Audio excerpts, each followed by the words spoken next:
Hey, how's it going, Mark?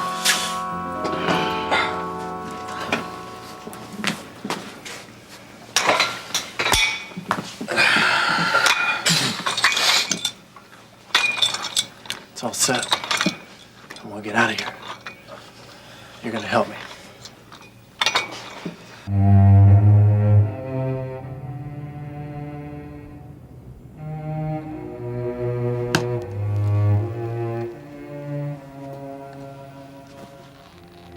Please put it away. It is not yours to examine. But I am the temporary custodian. I must see if any harm has come to it during the escape. It's amazing how little interest your princess pays in what we have done here. If she were here, we could be out of the country by now. I do not understand her absence. It troubles me. I do not mind being the hired help, but I am paid for my expertise. But if my advice...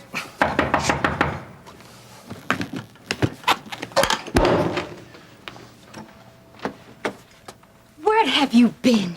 It's funny that you should ask such a question, Your Highness. We were wondering the very same thing about you. We feared we were followed. We took an indirect route. Now, if you would be so kind as to give us a response about yourself. I am satisfied just to know she is safe. Well, I am glad that you are. Enough!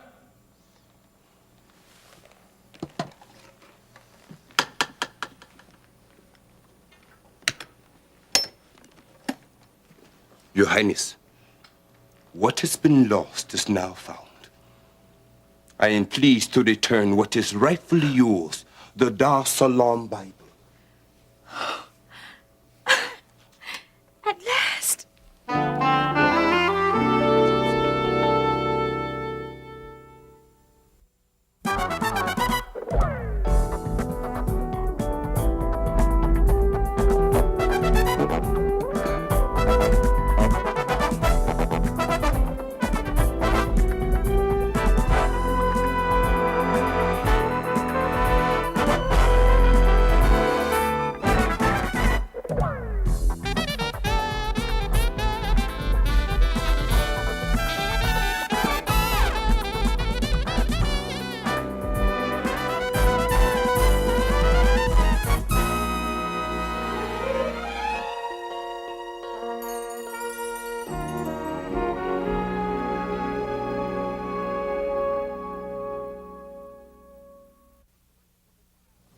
It is beautiful.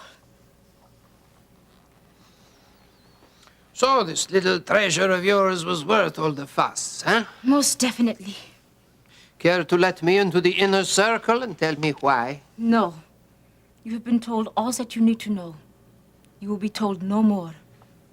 But you have served my country well, and for this I am grateful. I do not serve Doria, Your Highness. I serve myself. Now, your adulation is very interesting, but your cooperation would be better. Your tardiness has lost us precious time. I left only because I was worried about you. If you had been here as planned... We did what was necessary. What you did was not. Now, no amount of twisting of logic will change that. You will remember who you are speaking to. I am speaking to the person who is paying me for my help. I have given that help, and I'm willing to accept the risks that go along with it. But I am not willing to accept the risks that come from carelessness. I assume you did remember to call the airport to make sure that the airplane was fueled and ready. Yes. Good. We will probably have to make some alternate plans for our escape. We will go by the airstrip, but I don't think that it will be available to us any longer. These people have been incredibly naive, but I have to assume they will try to block our escape. I suggest you stop lecturing and let's be off. Here, secure this. Cars out back by the kitchen. We will go down in the service elevator so that no one will see us. If anyone does speak to us for any reason, I will do... Look at them.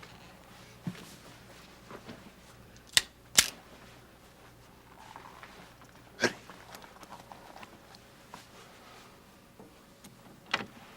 Yes. Hi. Yeah. You left this in the downstairs bar.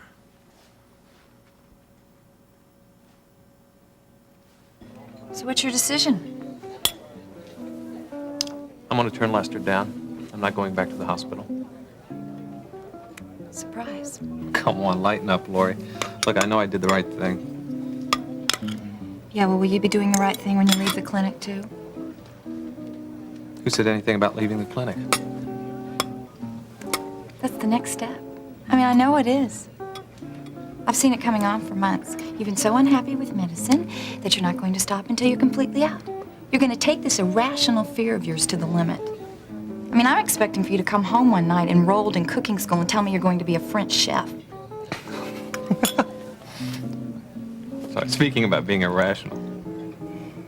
Maybe I'm entitled. You're shutting me out and it scares me.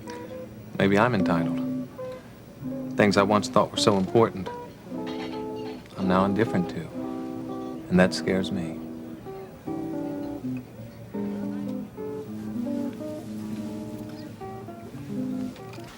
I'm not going to help you with your escape plan. Lance, I told you that before. I got a parole coming up in 18 months, and I ain't going to do nothing to blow it. Just shut up. Listen to me. There's not going to be any risk on your part. Yeah, right.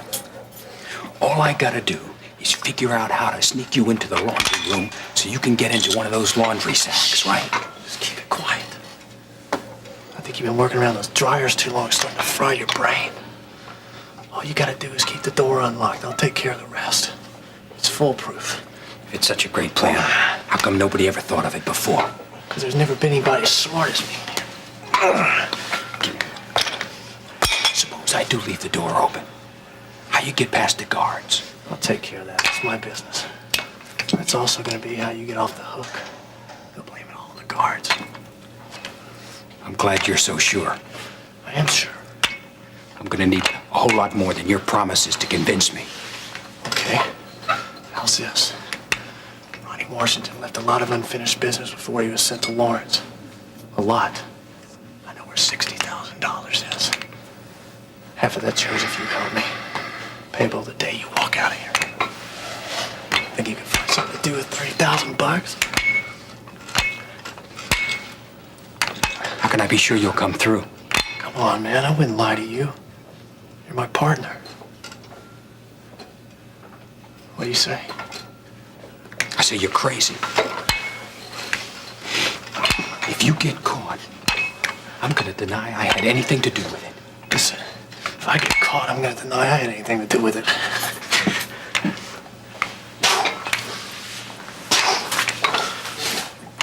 May I? We were just about to Yes, leave. but of course. I see that you caught up with your friends that you're looking for finally, huh? Caught up? He means found. Now, if you will excuse Thank you us. for returning this personally. Well, I wouldn't have it any other way. And somehow I got the feeling that you wouldn't either. Allow me to give you a little something for your troubles, mister. I'm sorry, I've forgotten your name already. Weaver, Russ Weaver. And no, that won't be necessary. If I could have been some sort of help, that's thanks enough, I guess. You have. Now, we were about to leave. Yes. So I see. Well, I hope you'll be back in Kingsley again soon. I'd like a chance to continue our conversation. That would be very nice. Until then.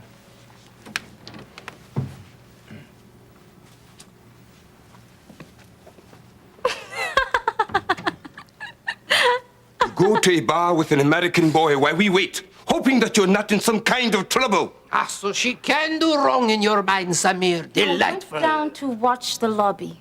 I was afraid you two might have been detained It there. looks as if you watched more than the lobby. Do not make more of the situation than there is, Samir. He is, as you say, a boy. And his actions reflect that. But to imply that I would deliberately endanger our mission, that I resent. Deliberate or not, Your Highness, it is a fact. This Russ Weaver is one more person who has seen us. And I assume you noticed the particular attention he paid to the box. He looked only at me. And this is just a simple matter. For your sake, Princess, I certainly hope so. Is he gone? Yes. Good, let's hurry.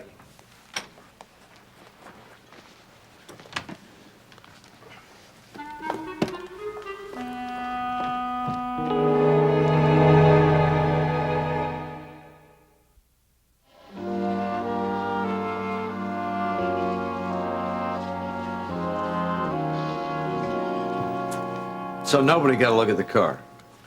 By the time we broke out of the office, they were gone. Oh, why was I so stupid? The moment that guy started making comments about the Bible, I should have packed it up and taken it out of there. Bible should have never been taken out of the museum in the first place. My guess is that it's probably as valuable as it's rumored to be, huh? Judging from their comments, they thought so. Or the people that hired them thought so. You think they were just hired guns? Local thugs wouldn't know beans about the value of a 16th century German Bible. My guess is the people are overseas. That's why we're watching the airports. John, don't you think that they might try to lay low for a little while and wait till things quiet down before they tried to move it out of the area? Maybe. In other words, you're not making any guarantees about getting it back. I don't make guarantees. Babs just told me to come right in. I'm sorry. Oh, I'm sure it's all right. She probably thought you were involved with this. It's okay, though. Stick around. Involved with what? Jeremy brought the Dar es Salaam Bible to the clinic this morning, and it was stolen. At gunpoint. By two men that our esteemed Sergeant Brubaker here seems insistent on letting get away. Your grasp of the situation is stunning as usual, Harold. John, my point is that a 6.5-foot tall black African and a little B-movie Nazi carrying around some old trunk with an old Bible in it aren't going to be too hard to spot. What did you just say? The men that stole the Bible, one of them was a tall black African. And Scarf right here? The other guy sounded like a little Nazi about that tall? Where did you see them? King's Arms Hotel, room 212.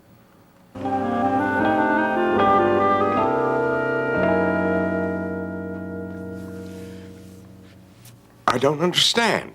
I want Vaughn and I to be married as soon as possible. I thought you'd be thrilled. Well, I thought that your feelings about Vaughn were... Well, I thought a good deal more would have to change before you entered into marriage. Or are you telling me that you feel differently about him? No. Then why? Isn't that a rather cruel question, Father? No. I'm doing this for your sake.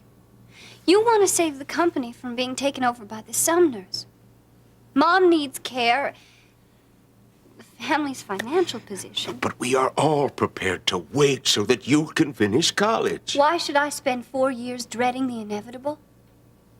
I just want to get this over with and see if maybe some good can come of it. Now, look, Courtney, sweetheart, I know that I have pressured you into this, Dad, but... stop pretending. If this thing has got to be done, and you know that it does, then I want to do it now. I can't live like this any longer. No. Not till you finish your college. Why? Is so much going to change between now and then? I'm not clairvoyant, perhaps, but I don't know. I thought that coming to Kingsley was what I wanted, but I was wrong. Kingsley College can't give me anything that I don't already have. Besides, it's made things even worse. Well, you're assuming that they won't get better. That it is too early to It is think... not too early, and things aren't going to get better. I want to have a baby. What? I'm not going to pretend that I love Vaughn or that maybe someday I will. But he can give me a child.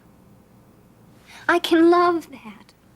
Dad, I can pour all my energies into a baby because I know it would make you and Mom so happy. It's the one positive thing that'll come from this.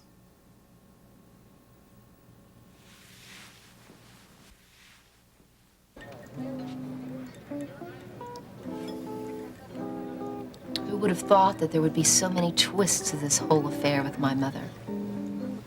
I certainly didn't. But I think you did.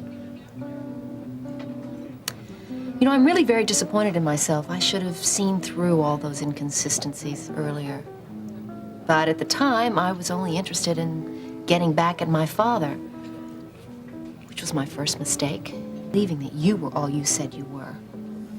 It wasn't until I found that second bullet hole in my apartment that I realized that getting you elected to Congress was probably the reason my mother was murdered. There could be 100 explanations for that second bullet hole. Mm-hmm. But only one of them is correct. And as much as I dislike my sister, I will not see her go to prison for something she didn't do. However, you are willing to see my career end for something I didn't do? We have no idea what the outcome of another investigation might be. Amber, please. I am begging you. Don't go to the police with this other bullet hole that you found. Anything that it's in my power to give you, I will. Only don't do this. I think it's too late for campaign promises, Lee. I called Brubaker earlier and I told him everything. What do you think of the name Preston Carpenter Sumner? No, Courtney, Nucky, stop it. What's wrong? Now, I want you to listen to me. A lot can happen in 4 years. Only death is absolute. No, you listen. I want you to stay here at Kingsley and keep up your relationship with Vaughn just as it is. But financially, 84 looks very good. And I'm optimistic about 85. Now, all I need are 3 years, just 3 good years, and then I could, well, I can break away from carpenter shipping. I could start a business of my own again. And in that period of time, who knows, they might even find a way to help your mother. Now, look, all those things are possible if you just wait, honey. Don't rush into a marriage with Vaughn. What kind of man would tolerate my pushing him away for 4 years? Vaughn's no fool. Daddy, I love you, but you're retired now, and the kind of money that you need to stand up to the Sumners would take you half a lifetime to accumulate. And Mom will never be what she was. You've got to give up that hope, Dad. If not for yourself, then do it for me. It's just too painful to me to hear you go through that time and time again. No more illusions. The doctors have told us that she's only going to get worse. She'll never get better.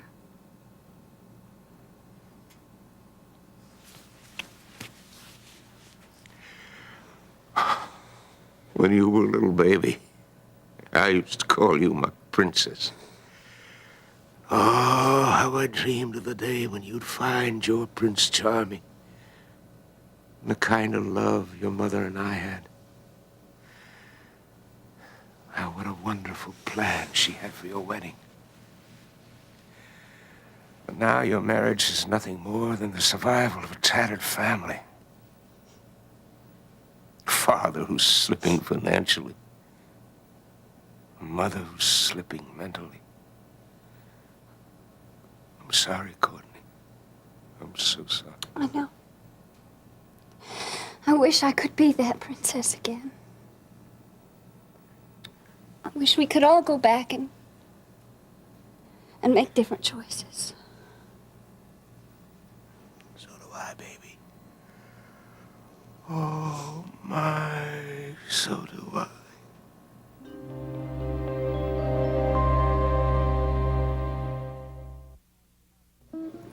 What's the matter, Lee? Can't think of anything to say to that? You've no idea what you've just done. I don't think you give me enough credit. Look, we both know who shot my mother. And soon Brubaker will know, too.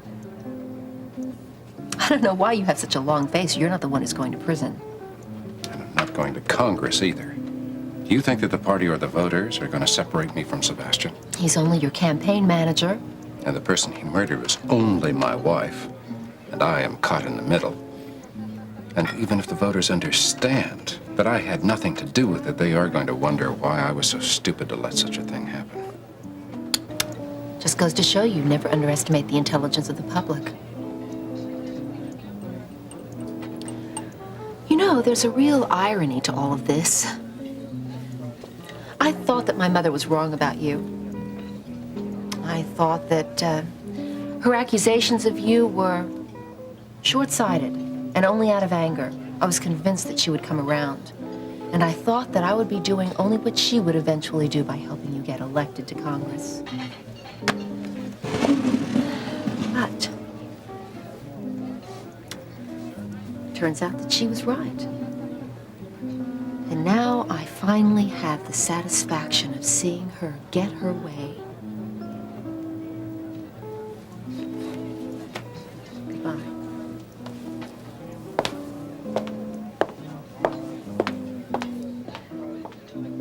Right. I'll be there in 20 minutes. Good. Got the airports covered. John, do I have to remind you that there are other ways that they could be getting out of town? Yeah. Harold, you can remind me of anything you like. It's already taken care of. I don't know how you got involved in this, but it was a lucky break. Somebody's looking after you people. Amen to that.